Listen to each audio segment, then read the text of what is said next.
The broadcast is now starting. All attendees are in listen-only mode.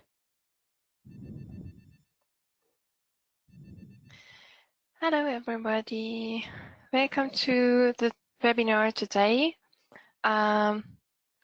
We will handle the topic Pandoras Box Keystone and Softedge. Welcome to our webinar. Martina will help me to assist and answer your questions. You can answer whatever you want in the chat, and she will help me and answer the questions. Hello, everybody. Thank you, Martina. Okay, welcome. Let's start. The webinar content today is about the geometric distortion and correction. And then we will talk about keystone in Pandoras Box and where to use the keystone, where not to use the keystone. We will talk about the Softedge in Pandoras Box, the size of the overlap areas, and the content creation. At the end of the webinar, we will have a demonstration set up together, and we will do it step by step together to set up our Keystone and Softedge screen where you can see on the camera. So let's begin with the geometric distortion. What is this? When we are talking about projection, we are also talking about projection distortion. So how does it look like when you have a flat screen or a plane surface and you project on it? You will not have a rectangular shape. It's just a geometric shape. You can see here, for example, with a projector, and of course the content or the texture you're projecting on it, it's not accurate. It's not, you see the lines are not straight, and the shapes are having not their own shapes. So this is where we have to correct the distortion. So let's begin. How can we do it, and what we need for it, or what is necessary to know about this is that the goal of the geometric correction is to have at the end a rectangular shape which has the correct aspect ratio, and it should also fit the linearity. So everything should has its own shape. The lines should be aligned in horizontal and vertical direction. Also, the cycles should be cycled. So, and we also have to lose our space sorry, I'm quite nervous today. To be able to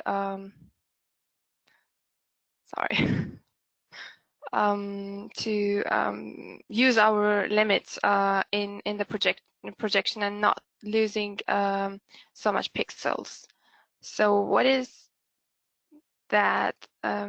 It should look like this at the end. So we have used the full space we could use to create a rectangle shape with the correct aspect ratio, and to have fitting lines, and also use our space and do not have the projection to scale it down, or to have a little projection.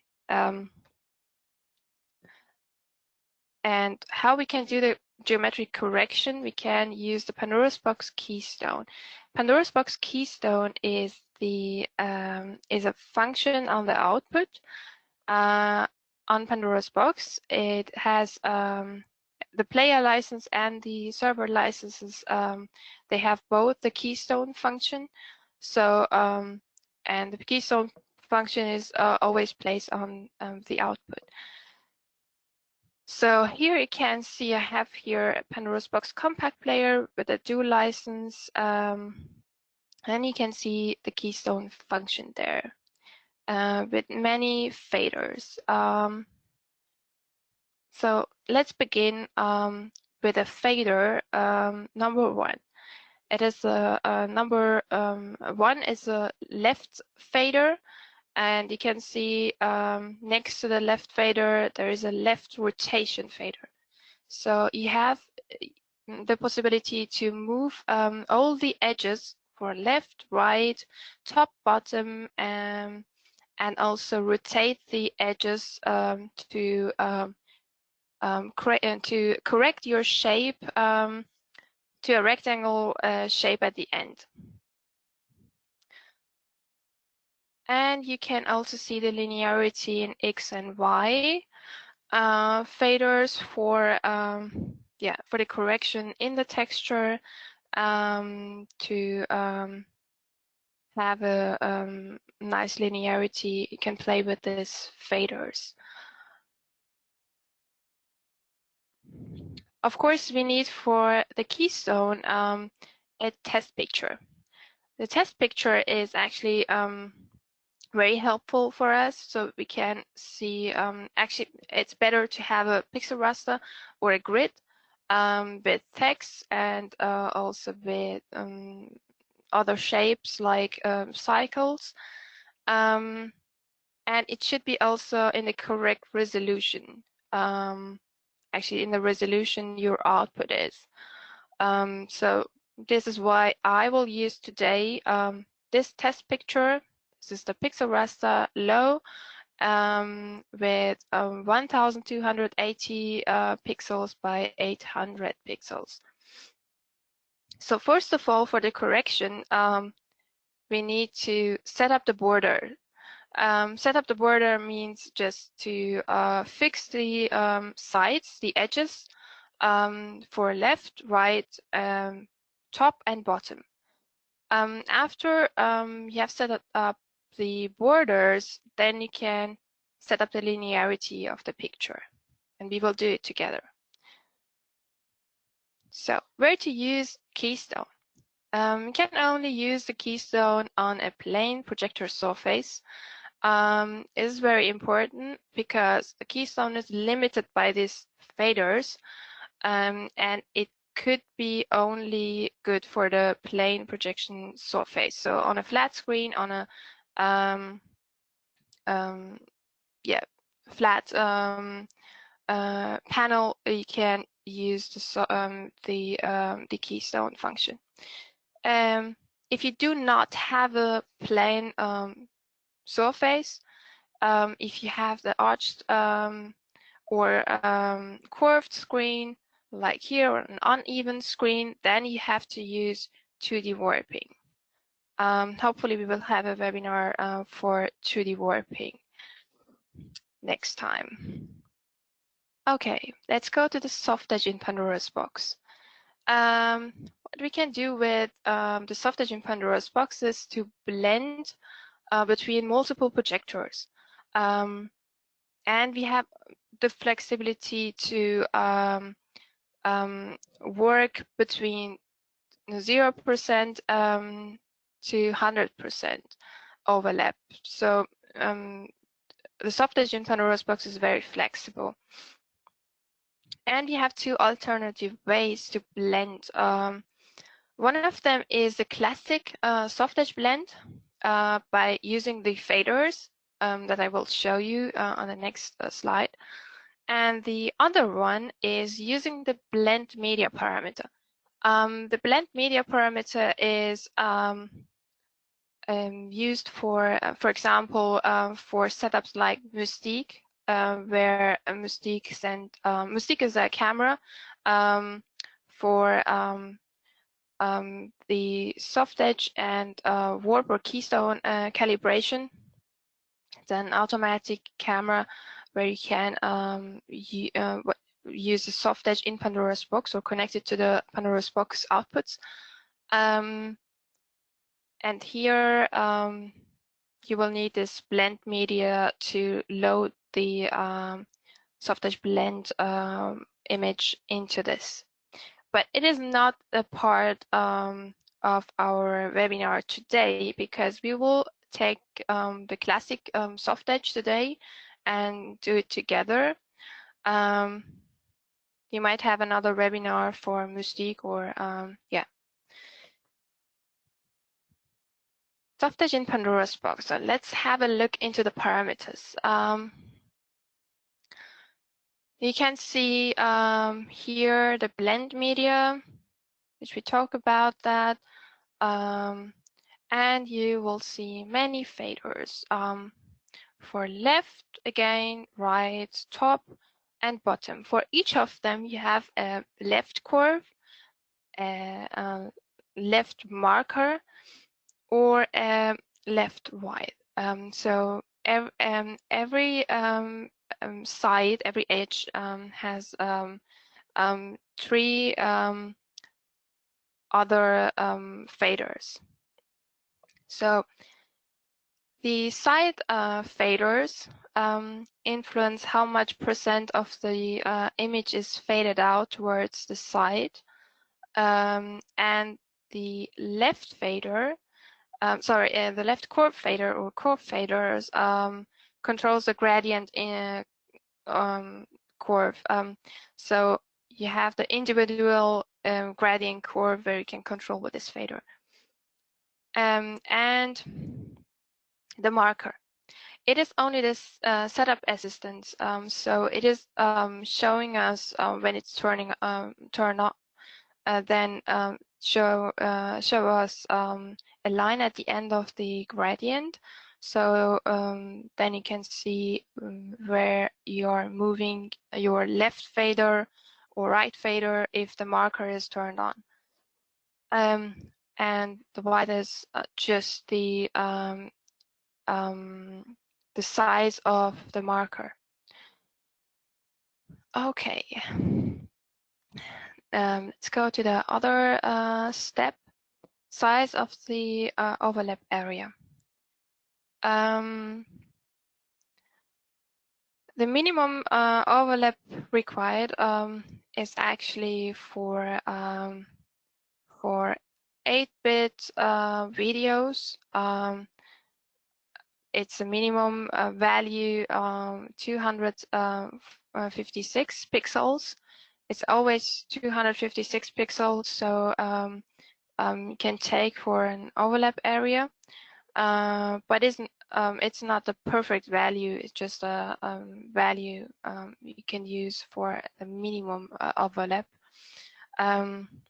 Here I have some examples for you.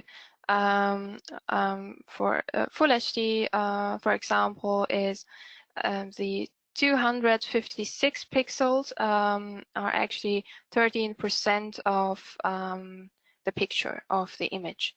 And the UHD is only 7%. So you can take always this value as a guideline to have it as minimum, but actually it's better to have a larger Softedge or calculate a larger Softedge because then you can have a better result and also be able to use it better and have a little bit, play around with it. Okay, let's go to our next topic, content creation. What is important for the project setup, or where you have to pay attention, is of course the projection angles and alignment, the surface you are projecting on it, the type of the surface. Is it a curved screen? Is it a flat screen? The adjustments you have to do, like warping, keystone, and having a designated overlap area. What is the native resolution of your projectors? Do a little test setup for yourself. And if you have all this information when you're planning your project, then you can create the content very well. You have to know how much projectors you're using, the number of the projectors, and also the number of your machines or outputs, because you have to know if you need to split the content or to use it as a large texture. And you have to create test pictures, especially for projections where you have multiple projectors. Then you need a good test picture. And a test picture is actually created very well if you have some grids, if you have vertical and horizontal lines, shapes, text, and then you will have a good test picture. And of course, calculate large overlap, but also be careful when you have multiple machines, because you have to save also performance. That's very important. Any questions so far, Martina?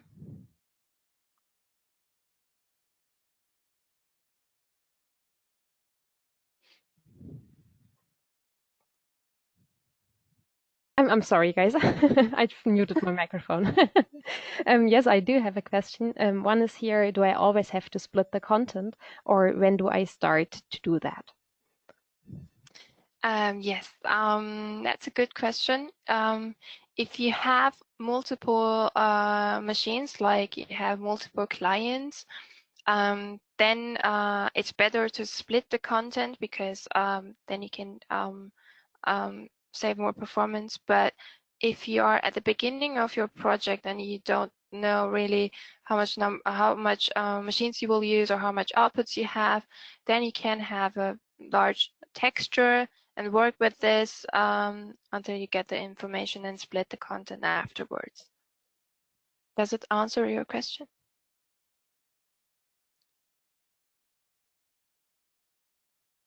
Martina? Yes, that's fine. I also have another question that we can maybe answer right here online. It's whether Pandoras Box can distribute content to different servers automatically, or whether everything has to be rendered specifically for one machine. So actually, it's two questions. The first one is how do I actually spread it to different machines, or how do I say this folder goes only to this one machine? And the other one is, do we have to render it specifically for one? Do we have to render it for one? Of course, we have to render it, but I don't know what you mean by one. You mean if you have a large texture, or it's actually, I think it's already answered with the first question. If you can render out a large texture and split it afterwards, you can do that, or you can render, or you can set up in your creation software that you can already just set up your output area in there. So you have the choice. It also depends on the video format that you are choosing. So for example, for image sequences, you can afterwards split them easily. For MXLs, for example, that were used for a long time, it's not that easy anymore. Right. And that's right.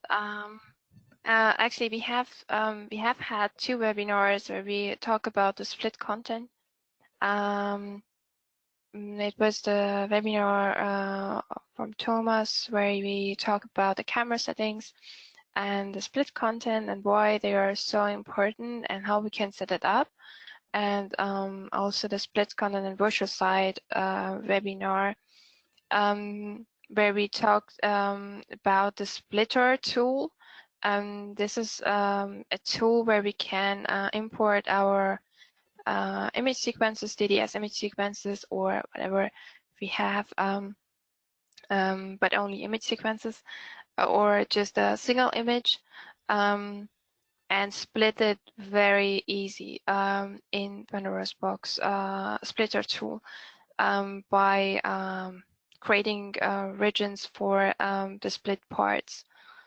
That's quite easy to do it, but yeah, and if you have multiple machines, which was I think your first question, and you have to spread the content, if you have, it's better to you have two ways to do it.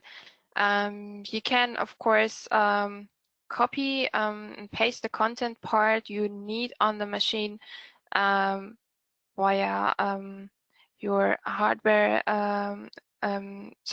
your hard drive to the machine just directly, or you can use the Pandoras Box Manager to spread your part into this machine. So it's on you how you prefer to do it.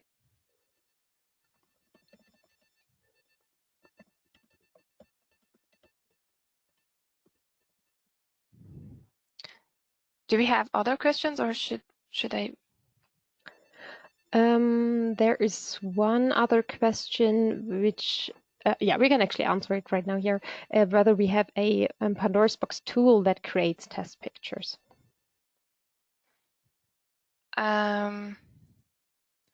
We do not have a tool for creating test pictures, but there is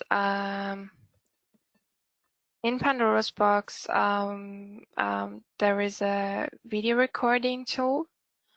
So if we have created a scene in Pandoras Box, then we can export it as a video or as one frame of a picture.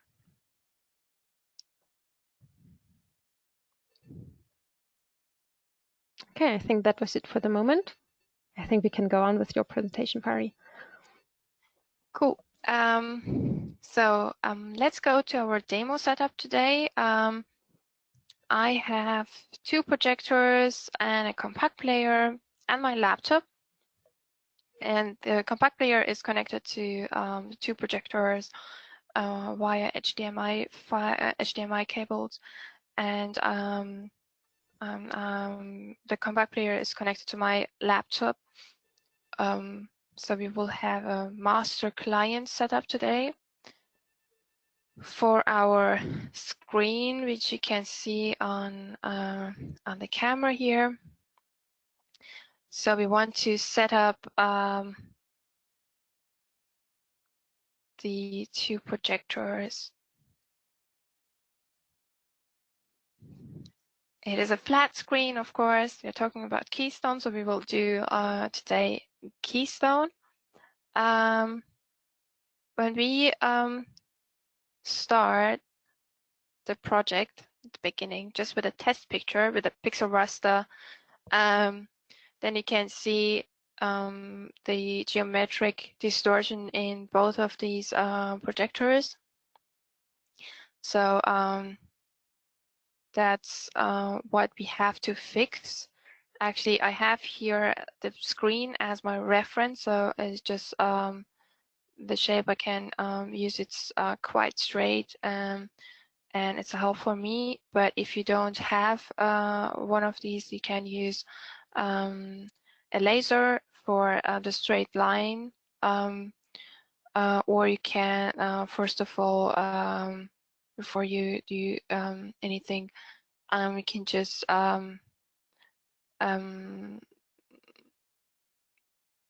create your region where you want to project and tape it if you do not have a laser.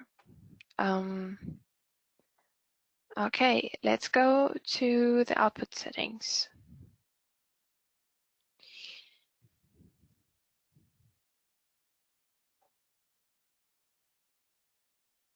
You want to do Keystone, so let's open the Keystone function. Here there are, okay, Output 1 is our left side projector, this one. So you see if I move the fader here, I can see a fast movement. If you want to have a slow movement, you can just click one time in the value field and then holding the mouse and just, holding the mouse and slowly to move the mouse slowly to up or down. Or if you want to move pixel by pixel just very slowly, then you have to use the mouse wheel. And you will move it very slowly. Okay. Again, we have to work on both of these outputs, switching between the outputs to correct our geometric distortion. That's where I can here move the left side and then rotate it a little bit to be straight. Go to the end of the screen.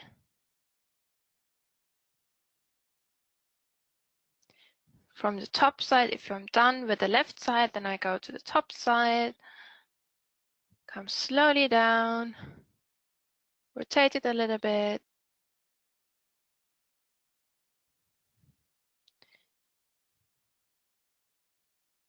Maybe we can see it better if I just turn off the opacity of the second output.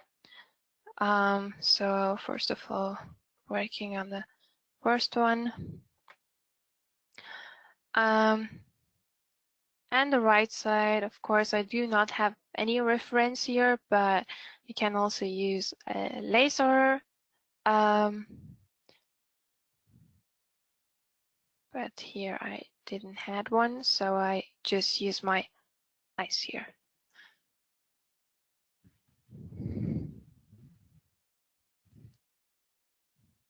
And the bottom side should be also rotated a little bit.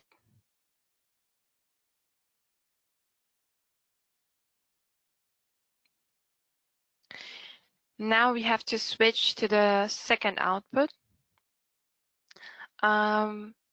It was actually just a demonstration to show you how to do the borders. I have prepared something on the timeline for you where I have matched both of these outputs. So you see all the keyframes.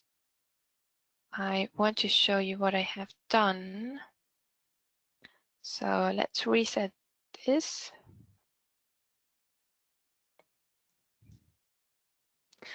So first keyframe on my timeline is the RGB color.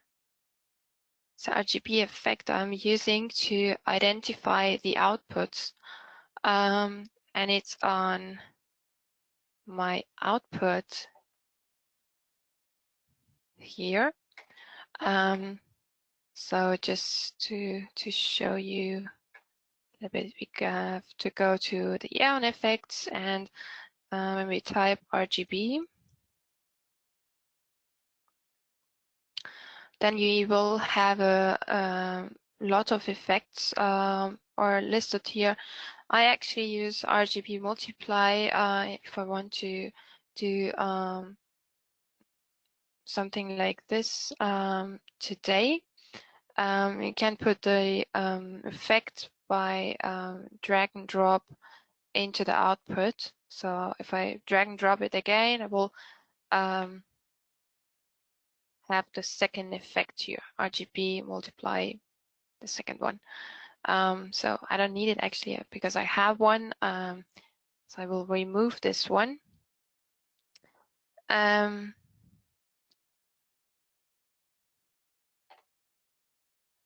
Here, so just wanted to explain you where the color is coming from. I open my timeline, go to the keystone, and here we see the first keyframe is for the left side. So let's have a look.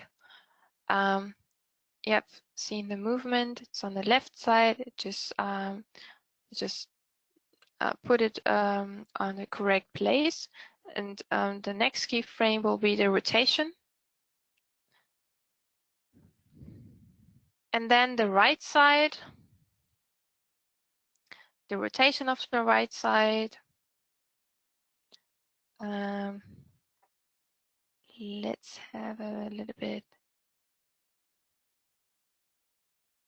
larger.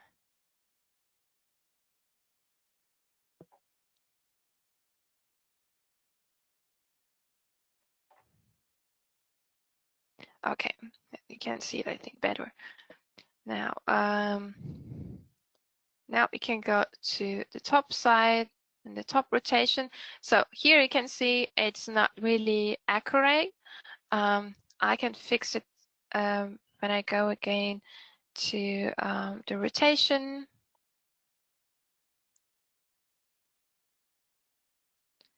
So let's have these parameters there.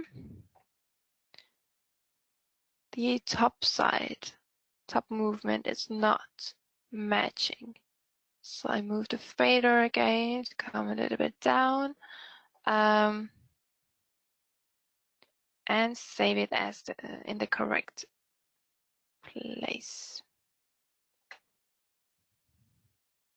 So the rotation is there, and the bottom rotation, bottom side, and the bottom rotation. Now we go.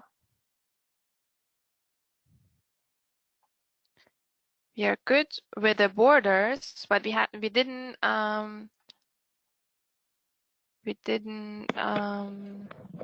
done the linearity yet, because for this we will have to be aligned with the borders on both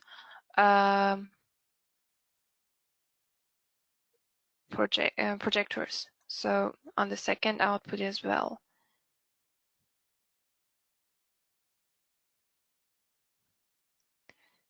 So let's have a look into the second output. The keystone value. First of all, the left side, the left rotation, and then the right side and the right rotation, top side and the top rotation, bottom side and the bottom rotation.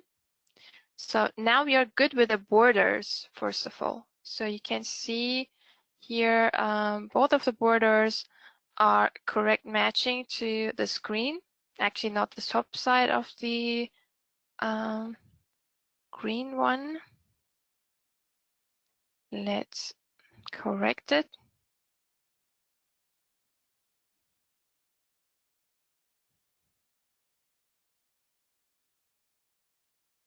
Okay, better.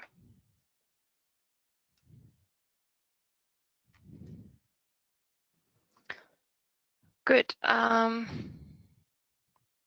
And now we have to do the linearity.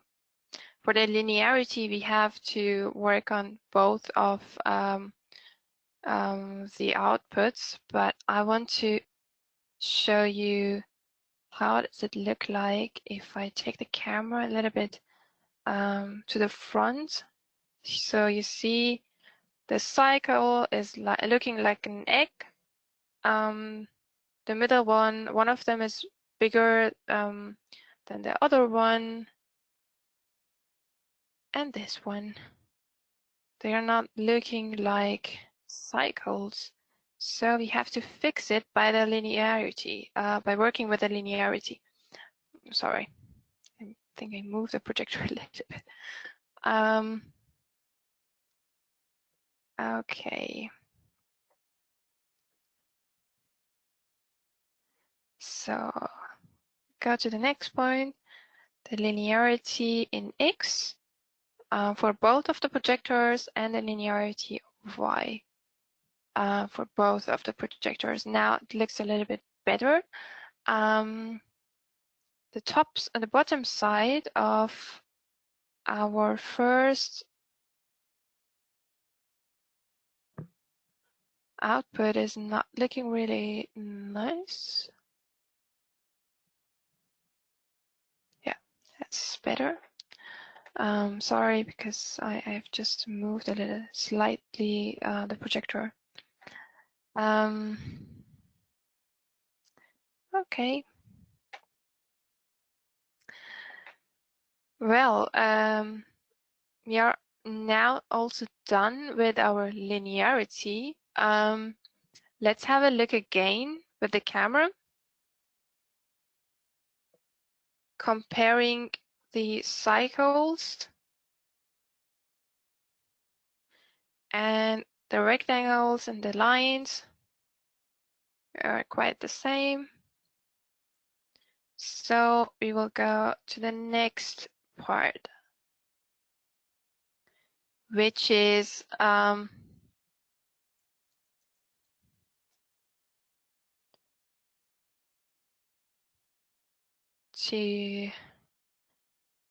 camera setting. So for the camera setting, we have to see at the beginning, it's just both of the cameras are looking into one texture at the same position. So this is why we can see the texture twice. Here we have to go, we have to select both of the cameras, and we have to move the lens shift of the camera to be able to have one picture or one projection. So for this, I will use the align function to move both of these cameras together. And of course, it's a lens shift X offset because they are the projectors are placed only in X, so they are beside of each other. There, I move it. I can align them perfectly in the overlap area and see the picture only one time, as it's looking also here in the preview. So this part will be my overlap area. That's what I have done here already. I have already created a keyframe there. So I just reset it and jumped into this keyframe. So let's do the Softedge together. For the Softedge, it's better to have a white picture because then you can see the Softedge area very well. And you can see also the color difference between the projectors. For this, we have again to go back to the outputs parameters and turn on the Softedge. So we need the markers. The output number 1 is actually the left side output, I think. So I will just turn on the marker. You cannot see it now because I didn't move it, but it's a wrong marker. Again to the right side. Right marker. Yeah. Now you can see the line. It's the end of my gradient. and the end of my gradient from the right side should match the end of the Softedge area. So that's more or less 25%, or approximately. Here you can see the marker is helping me to identify the lines. So when I move it back again, I can see the beginning of the Softedge area. So I move it again to the left side, and I just copy this value and reset the fader again, because I want to know where my Softedge area begins and where its end. So there I go again to my output number 2. Open the Keystone Softedge again. That's sure the next left side. Yeah, that's a little bit.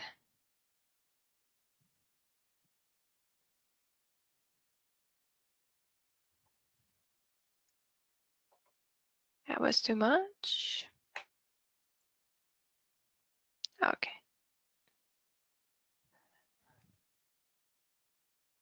Go back a little bit. Cool. Now I have this value and I can reset the marker here. And I go back again to my output number 1 and paste the right value because I don't need it anymore, and reset the marker.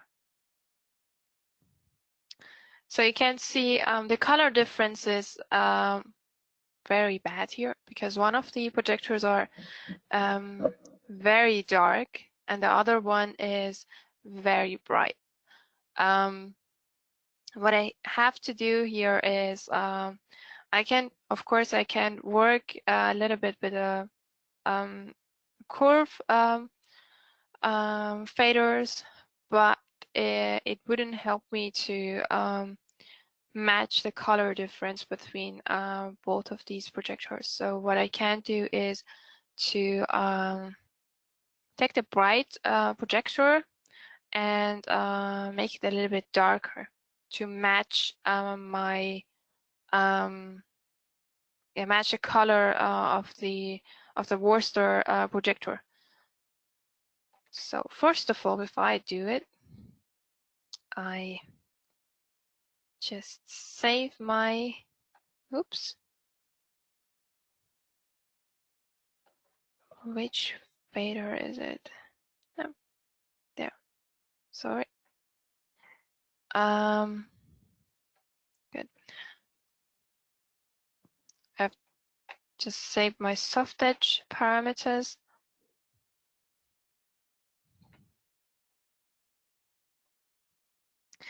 And now to make the projector darker, I can use some RGB effects to do it. Think, which one is it? This one. Yep.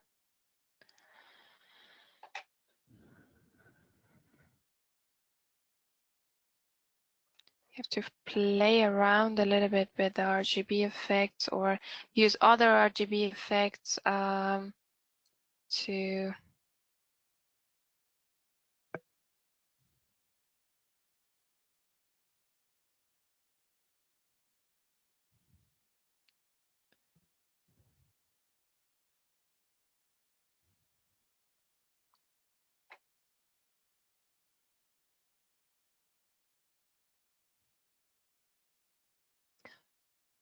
yeah.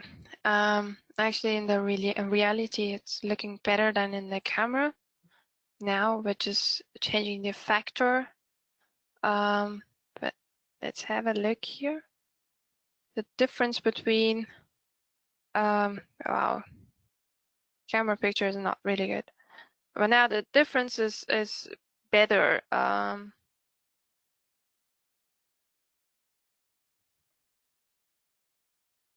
Than before. That's too dark. And this is, yeah, this is what we can work with. Actually, it looks a little bit darker in the camera, but it isn't in the real. Let's a little bit brighter. Yeah, better. Okay, we save it here.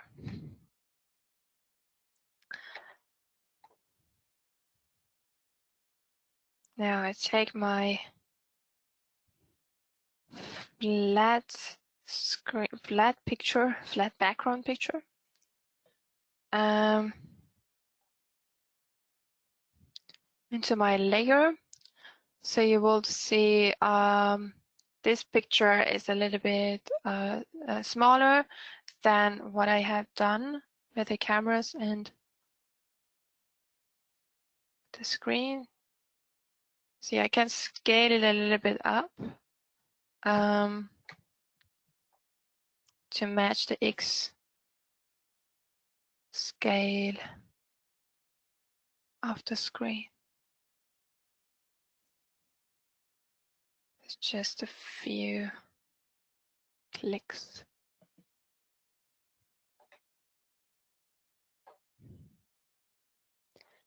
And I can save it here. So fine. Any questions so far? There were some, but I've answered them already using the thank you. this answering feature. One was actually which I've answered right now, that you are planning to do another video on the mesh editing. So, for example, when you're not really how to say when you're not satisfied with the keystone results, so that you see that some areas of your picture are still not overlapping perfectly, and in that way you would use actually a mesh, and for example also set up more mesh lines, and this can be then done with the mesh editing mode in the preview, and this would now be too much for this webinar, so we are planning another one for this. That's right. That's a good idea. We will look forward to do another webinar for the editable mesh mode, and if you wish, also the UV mapping mode in the preview. So yeah, I think it's a good idea.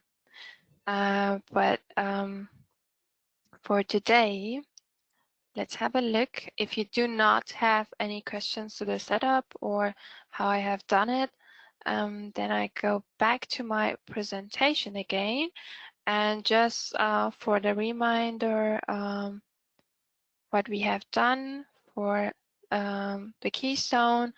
We have set the borders, first of all, the edges, the rotation of each side, to create the rectangle shape. And then afterwards, we have set the linearity in X and Y. Afterwards, we have done the camera settings, and it was actually only the lens shift in this case, the X offset. And after that, we have done the Softedge by using the markers and switching both of them from the left side or from the beginning of the Softedge area to the end of the Softedge area. And then we have reset the markers because there are only the setup assistants.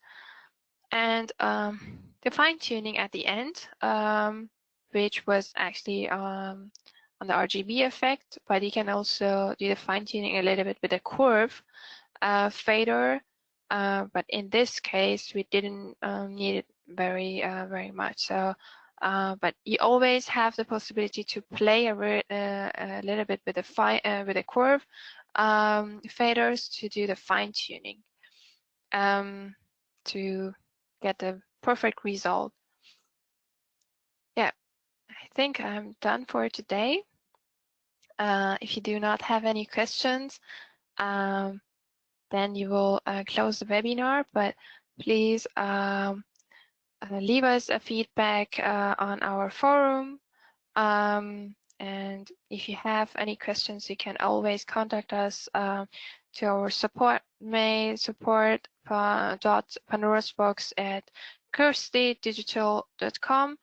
And yeah, visit our Kulux website. And if you missed the webinars, you can always have a look into the YouTube channel. We will upload them on our YouTube channel. Thank you, Martina, for helping me today. It was my pleasure, Pari. Just wanted to add, when we are closing the webinar, we are Pari and me, we will still be online for a couple of minutes. So whenever another question pops up, you can write it to us and we will answer it. I think this will be it. We will see or hear us tomorrow with another webinar. Right. It's your turn tomorrow, Martina. Bye, Pari. Bye.